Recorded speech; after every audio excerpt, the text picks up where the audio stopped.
Thanks for joining us on this Feel Good Friday. I'm Chivon Kloepfer. It makes people happy. Coming up on Catching Up with Kloepfer. I never have stage fright. That's incredible. I don't know how that is, but beforehand, I pace and I'm restless. Mm-hmm. When the light goes on or the mic is on, it's game day. And audiences don't make me nervous. I never have that Ferris wheel feeling in my stomach. Mm-hmm. Never. And I'm so grateful for that because a lot of people have left show business because they couldn't deal with stage fright. Hello, everyone, and thank you so much for joining us once again for Catching Up with Kloepfer. I'm Chivon Kloepfer. I'm a news anchor here at WLNS TV6 in Lansing, Michigan, and we are coming to you from our WLNS Plus digital studio. I have a very special guest today. I'm very excited to introduce you to him. He is the incredibly talented, I love his voice, Mr. David Songer. Hello, David. Hello, Chivon. It's so nice to be with you. It's nice to have you. Thank you for joining us. You're in the welcome. Digital studio, which is your first time in here. It's lovely. Thank you. Thrilled to be here. Thank you. So we met each other when? Maybe a year ago or A year ago so? at Christmas, you and your That's family right. came to hear me sing at the Opera House. Mm-hmm. And I had invited you and sent you tickets, and all of you came. We did. And we subsequently met a few times, like at Quality Dairy or at Yes. the grocery store, and you said to me, I want to do a story on you. Yes. And the rest, as they say, is history. So what is the history? Because this may be someone's first time getting to know you. Obviously, we've met and I've done a story on you. But some people, this is a whole new platform where we are expanding out to way beyond mid-Michigan, potentially, with the reach. So you are you're a performer, you're a singer, how would you describe yourself? An entertainer. I've been a singer all my life. Yes. Started as a child, kind of a bit of a prodigy at 3, made my first performance on stage, Mm-hmm. and I've never stopped singing. I mean, I had another life outside of performing, Mm-hmm. but singing was the great joy of my life. And it started very early. Very young. And we'll get to that when we show everybody the story in a little bit.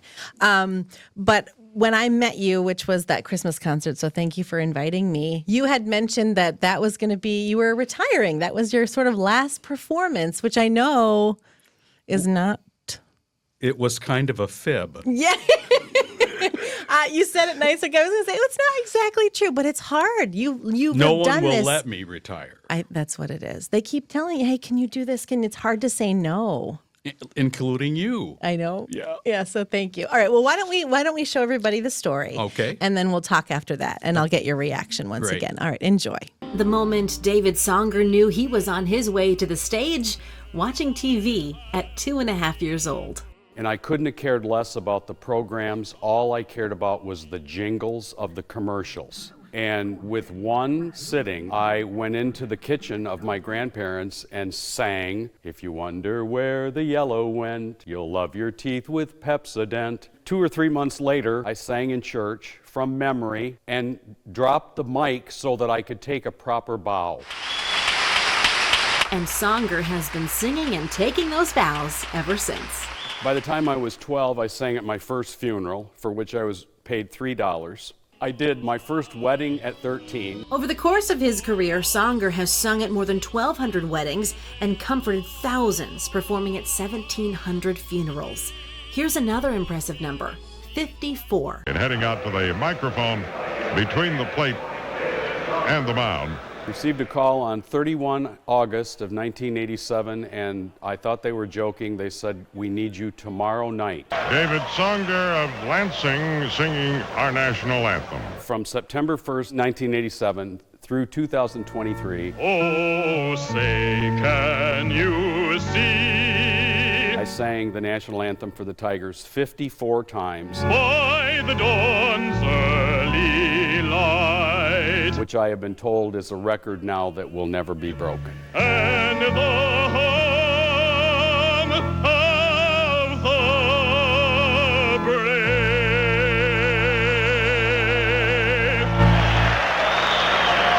Before belting out the Star-Spangled Banner, Songer was fine-tuning his talents, performing with Martha Dixon here at WLNS, formerly known as WJIM. Hello, I'm Martha Dixon. We have a wonderful show planned for you. Singing multiple times a year from 12 to 19 years old, with his talented mother, Phyllis Songer, on the piano. She's a legend in Grand Ledge as a pianist. No one can play for me like she can. Despite many musical accomplishments, Songer measures his career not by the awards, records, or sold-out shows, but by focusing on what makes his heart sing, and that's helping out his hometown of Grand Ledge. I decided to devote my life to raising money for the Opera House. The Opera House is more special to me than words can convey. It's intimate. When there's 300 people in there, the people in the first 5 rows could smell my cologne.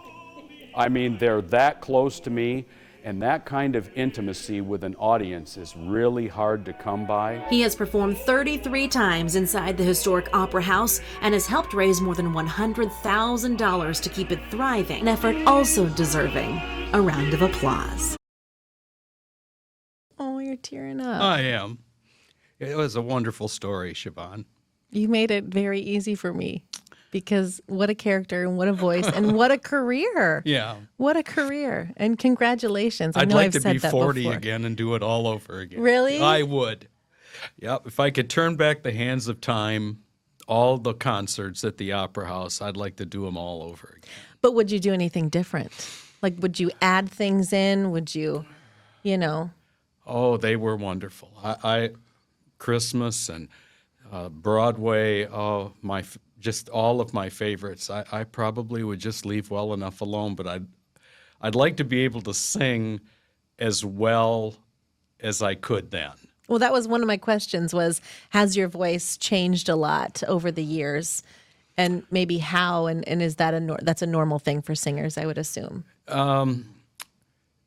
There's a peak age, and for me it was probably 57, 60. I could still belt out everything from the Broadway stage that I needed to do. Mm-hmm. And I'm not ashamed to say that in 2026, I'm going to be 72. And that's kind of a penultimate point for a singer. I just don't want to perform and have people say, oh, what a shame, that he used to be such and such, right. And it's kind of left the nest. Right. Maybe there's different songs that you can choose that aren't so difficult to hit certain notes or, I don't know. Because we don't want you to stop. I think that's what we've all, I think Mid-Michigan would all agree. We don't want you to stop what you're doing, Well, but it's thank hard, you. It's hard. As you said, I'm having a difficult time retiring. Yes. So we'll see. We'll see.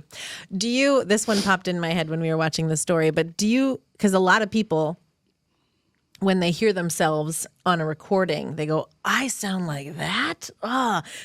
Do you like how you sound when you listen? I like my singing voice better than my speaking voice. Okay. But I've been told that I have that radio baritone Yes. voice that, can make a particular sound. But your viewing audience would probably be surprised to know that I rarely watch anything that I've ever done. Only until recently have I even watched a DVD recording of a couple of the concerts that I did. Really? I've never watched them. Really? And would you be too critical of yourself listening back? And I don't know, what is the reason for that? And it may be the point that you just made that I would do things differently. I might have chosen a different arrangement. I would have juxtaposed the songs differently in the program. Mm-hmm. I'm one of those artists that unashamedly is a perfectionist. Yes. So producing those concerts was almost as important to me as the performance itself. Yeah, that makes sense. And it would be hard then to, I would think, kind of live in the moment and appreciate what just happened if you were just going right back to kind of analyze and look at things over. It would maybe spoil the moment. At least that's how I would. The moment was in and of itself transcending. And I just lived in that moment, and I lived for the audience, for the lyric, to hit the high note, not so much for the applause, but knowing that hearts were touched and that I'd taken the gift and used it the way that I knew I was supposed to. Have you ever left the stage and meant, oh boy, did I blow it? I should have got more sleep last night. Or you're professional, so you prepare and you perform to the best of your ability. But were you ever kind of like, oh boy, I didn't do that well? No, singing to me is an athletic event, and it's all about nutrition and sleep and preparation and memorization. I left it all on the field. Good. So you've never forgotten lyrics. No. Good for you. Never. Yeah. Not even an opera aria in Italian or French or German from my undergraduate years. Wow. Never dropped it. Wow. Knock on wood. Knock on wood, right? I know. I hope I didn't just, mess you up there. No jinxing you out. Let's talk about the Detroit Tigers, because what a cool opportunity that has turned out to be, and it was like the gift that kept on giving for you in your career. Had no idea. All I wanted to do was do it the one time. And again, they just kept calling. Right. And time went by, and more performances, and they were so good to me. My own dressing room. And I got to take all of my friends with me into the bowels of Comerica Park and Tiger Stadium, and they always had beverages and food, and my friends and family were able to go out on the field with me. Awesome. I remember that my mom got to stand as close as you are to me and listen to me sing in front of 43,000 people. Oh, that's amazing. Yeah, it was really, they were so good to me. And that's probably quite a bit larger of an audience than maybe, in the Opera House, 43,000 versus 300 in the Opera House in Grand Ledge. So did that affect you at all? Well, there's a secret about singing in an enormous arena. Okay. You never listen to yourself sing, because the reverberation would put you immediately behind. So once "Oh Say Can You See" starts, you sing the song, and when you get to the end, my mouth is closed and I've expelled breath, and I hear the last little bit of the anthem. Right. That could really mess somebody up if you... So you don't pay any attention to the performance, you just sing. So how did you know the first time? What's the biggest audience you've ever had? Would it be Comerica Park, like Detroit Comerica Tigers? Park. Yeah. Okay. Yeah, I know for a fact that I did a performance that there were 43,000 people there. Wow. And you weren't nervous. You were ready to go, excited, or a little bit of nerves? I never have stage fright. That's incredible. I don't know how that is, but beforehand I pace and I'm restless. When the light goes on or the mic is on, it's game day. And audiences don't make me nervous. I never have that Ferris wheel feeling in my stomach. Never. And I'm so grateful for that, because a lot of people have left show business because they couldn't deal with stage fright. Wow. Steve Perry from Journey is an example. Wow. One of the greatest voices in pop music history, and he left the business because all he did was throw up backstage and couldn't stand the stage fright. Wow. Oh, now was the stage fright, and maybe like beforehand, and then but once you get on stage, you're in your comfort zone? I never really thought of it as stage fright. I think it was more excitement and jubilation. But once I got on stage, I was having the time of my life. Wow, that's so neat. I love that. And you come from you come from a very musical family, because your mother is a very talented pianist. And you have how many children? 2. And do they both sing? One is an opera singer and a voice instructor. Yes. She's probably one of the best mezzo-sopranos in the United States. Wow. I don't know what that means. I mean, I've heard soprano, so I assume it's the lower soprano, but she's absolutely unbelievable. Wow. And she saw you doing it and her grandma doing it and, was like, I got to get on stage and perform as well. And my mom is just a Grand Ledge legend as a performer and pianist. I mean, she's left an indelible print upon Grand Ledge that, Chivon, the thing that always occurs to me is that I may have gotten all the glory, but she was the wind beneath my wings. Yeah. Yes. And she was right there with you for a lot of performances for you. No one could play for me like she could. Yeah. We put that in the story for sure. I wanted to make sure we included her in there because, and I didn't realize that Lauren Thompson, who was a previous anchor here at TV6, did a story on your mom. I had no idea. How did you know that? She told me. Lauren did? Lauren did. She said, I did a story on her. Yeah. So I have to go back and watch that. And it's a wonderful story. Yeah, that's great. I don't know that in the entire country, if there's an organist who spent 62 years playing for the same funeral home. Wow. Thousands and thousands of families her music comforted over more than 6 decades. Wow. It's remarkable. It is. It really is. And I know we mentioned in the story, you have done a lot of funerals as well. It's this, I imagine that could be difficult. Obviously, it's one of the hardest moments for someone to have to lay their family or friend to rest, but you were there to sort of help make that transition a little bit easier. Was that hard for you too, just performing at a funeral? Or funerals are easier than weddings. Really? People don't get along at weddings. Oh, yeah. And there's a lot of turmoil. It's not necessarily bridezilla or mothers and mothers-in-law. Oh. But there's drama sometimes at weddings, and they're not nearly as much fun. People appreciate what you do for them at a funeral. There's no rehearsal. You sing what they want you to sing, and then you go home. Yeah. Now I want all the tea, as they say, all the tea on the dirt on the wedding industry, and you performing there, but we don't have to go there. Okay, that's probably just as well. Do you have a favorite space that you have performed over the years? Oh, it's the Opera House. Okay. It's just hands down. The Opera House to me is the quintessential building for one thing in Grand Ledge. It's that lighthouse on the shore that sits on the corner with such beauty and grace. And the first time I performed in there, I immediately made the commitment that I was going to be hopelessly devoted to that place.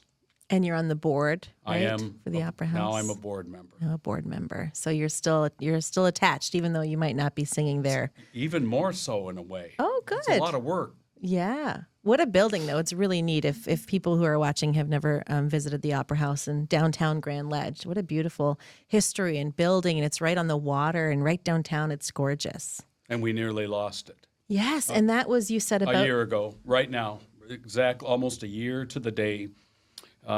We had a water main break in the roof over a weekend when no one was there. And by Monday morning, the entire 3 floors of the Opera House was carnage. It was totally destroyed. Board members were called, and when I walked in, I couldn't even speak. It was so awful.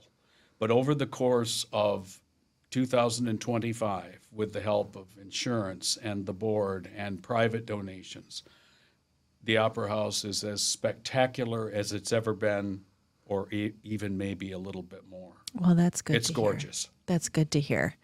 Yes, that was an exciting time to have it reopen because not only do they host musicians like yourself, but they open it up to weddings. Oh, yes. And all sorts of different events. And so it was difficult to be closed for however long, months and months and months. We lost, hundreds of thousands of dollars in revenue. Right. Much of which insurance helped with. We had a wonderful policy, and we're just grateful that it's back up and running and flourishing, I might add. Good.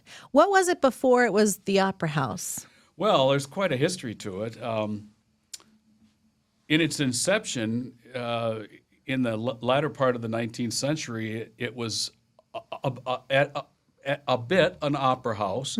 Then it was a roller skating rink. I love that. And in the middle part of the 20th century, Mapes Furniture owned the building. Okay. And they relinquished the building to the Historical Society of Grand Ledge, I think, for $1. Oh, wow. And it was a dilapidated piece of property. And a number of people, prominent people in Grand Ledge's history, decided we're going to turn this into what it is now. I'm so glad that they I did am that and Yeah. kept it. Because it would have been easy, I think, for, to just, let's just bulldoze it, build something new, build something exciting, but you just destroy so much wonderful history. And I'm so glad that it was saved. It was funny. It's not funny, but I was across the street is Ledgecraft Lane. Yes. And I was doing a story with them because they're working on generating funds for a new boiler system and heating and cooling system in the building. And I didn't know the history of that building as well, right across the street. And it was the first jail, like they have a Police jail station. cell, In my right? childhood, it was the police station. Yeah, which is so cool. And then it was the original firehouse as well. It was indeed. So, it's just neat to explore. Downtown Grand Ledge is such a beautiful place. Mid-Michigan, too, has awesome places. But I love Grand Ledge. Glad to hear that. Yeah. Okay, so what's next on your plate? Just how are you enjoying your retirement? Well, part of my life right now is caring for my mom, who is in hospice care, with my sister, and I'm very happy to be a house husband. I've gotten very good at laundry and making dinner, and we have 3 little dogs, and they're pretty well cared for and rather spoiled when mom is at work. My wife has a very powerful position with lots of employees, and she works long hours, and so I'm kind of a house husband in my old age, as it were. Wow. But hey, you're enjoying it, something new, and you still do perform on occasion, right? I do. Yeah. Yeah. So that feels good to still be able to do what you love. And I like doing things like this. I really do. I'm really glad you're here.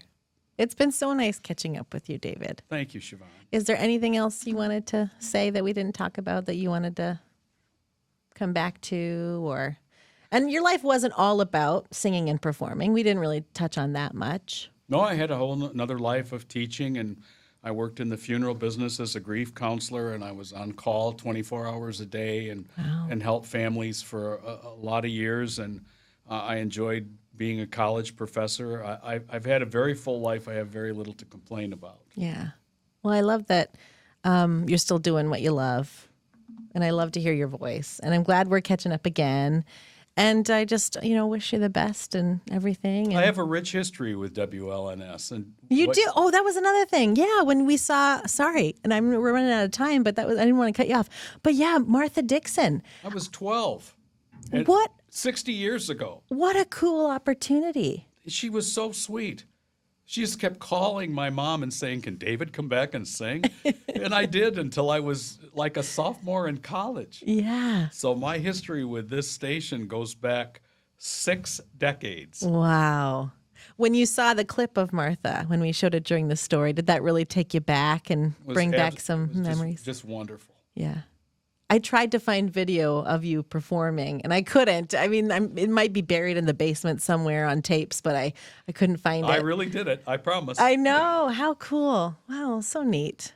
Well, welcome back. And this is a brand new space. Here we are, WLNS, entering into a whole new realm of getting the news and entertainment out there. What a lovely room this is, and what a great concept that you have started. Thanks, David. Well, thanks for chatting with me and getting me caught up on It's everything. always a pleasure, Chivon. Thank you. Thank you. And that's our show for today. You can watch Catching Up with Kloepfer every Friday here on WLNS Plus. But I'm not done just yet. Stick around after the break as we work on finding families for one of the thousands of children in Michigan's foster care system right now who are looking for their forever home. We'll be right back.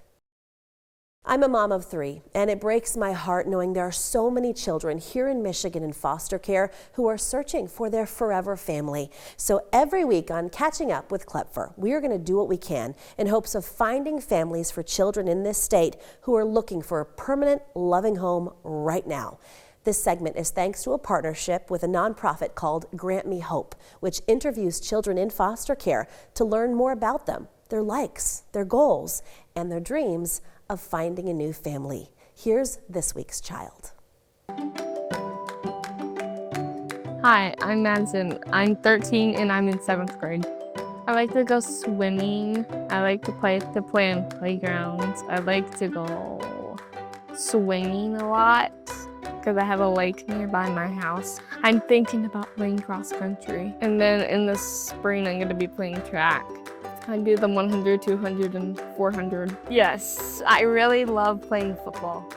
I love school. My favorite subject is math. I like algebra. Social studies is my least favorite. They will say my personality is really it kind of matches theirs. I really want to travel to Florida or Canada, and my goal is to get through college.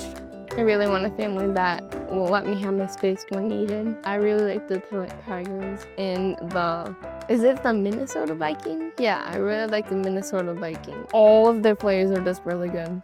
Okay, I want this in the video. My favorite tree is a pine tree. They're really spiky and I just like playing with them. We get to decorate them for Christmas, which is really fun. Christmas. I'm really excited for Christmas this year. And I really want a new clay bead kit, beads, bracelets, and necklaces. I haven't made a clay bead necklace yet, but I'm gonna try. Yeah, I really like doing that. So what I'm doing, I made like 8 bracelets and I'm bringing them to school and I'm selling them for $1 for 2.